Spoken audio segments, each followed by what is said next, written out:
ನ್ಯಾಯಾಲಯದ ಮೇಲೆ ಜನರು ಬಲವಾದ ನಂಬಿಕೆಯನ್ನಿಟ್ಟಿದ್ದಾರೆ. ಅವರ ನಂಬಿಕೆಗೆ ಪೂರಕವಾಗಿ ನ್ಯಾಯದಾನ ಮಾಡುವುದು ನ್ಯಾಯಾಂಗದ ಕರ್ತವ್ಯವಾಗಿದೆ.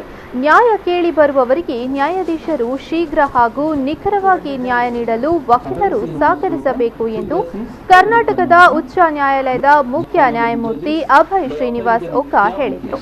ಅವರು ಕಾರ್ಕಳ ನ್ಯಾಯಾಲಯ ನೂತನ ಸಂಕೀರ್ಣದ ಶಿಲಾನ್ಯಾಸ ಕಾರ್ಯಕ್ರಮದ ಬಳಿಕ ಏರ್ಪಡಿಸಲಾಗಿದ್ದ ಸಮಾರಂಭದಲ್ಲಿ ಮಾತನಾಡಿ, ನೂತನ ಸಂಕೀರ್ಣವು ಶೀಘ್ರವಾಗಿ ಪೂರ್ಣಗೊಳ್ಳಲಿದೆ ಎಂಬ ವಿಶ್ವಾಸವನ್ನು ವ್ಯಕ್ತಪಡಿಸಿದರು.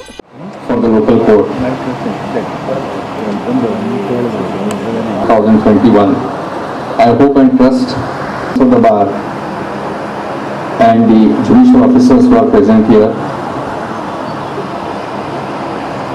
Shortly, by 2021, we will have modern and beautiful court building.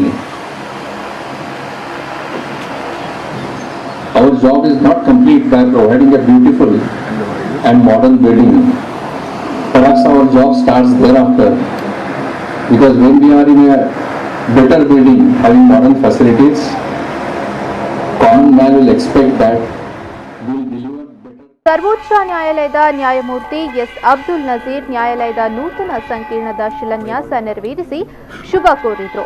ಸಮಾರಂಭದ ಅಧ್ಯಕ್ಷತೆಯನ್ನು ಉಚ್ಚ ನ್ಯಾಯಾಲಯದ ನ್ಯಾಯಮೂರ್ತಿ ಹಾಗೂ ಉಡುಪಿ ಜಿಲ್ಲಾ ನ್ಯಾಯಾಲಯದ ಆಡಳಿತ ನ್ಯಾಯಮೂರ್ತಿ ಬಿಎ ಪಾಟೀಲ್ ವಹಿಸಿದ್ರು. ಮುಖ್ಯ ಅತಿಥಿಗಳಾಗಿ ಉಚ್ಚ ನ್ಯಾಯಾಲಯದ ನ್ಯಾಯಮೂರ್ತಿ ಬಿ ವೀರಪ್ಪ, ಭಾರತ ಸರ್ಕಾರದ ಹೆಚ್ಚುವರಿ ಸಾಲಿಸಿಟರ್ ಕೆಎಂ ನಟರಾಜ್, ಉಡುಪಿ ಜಿಲ್ಲಾಧಿಕಾರಿ ಹೆಪ್ಸಿಬಾ ರಾಣಿ, ಕೊರ್ಲಪಟ್ಟಿ ವಕೀಲರ ಸಂಘದ ಅಧ್ಯಕ್ಷ ಬಿ ಬಾಲಕೃಷ್ಣ ಶೆಟ್ಟಿ ಉಪಸ್ಥಿತರಿದ್ದರು.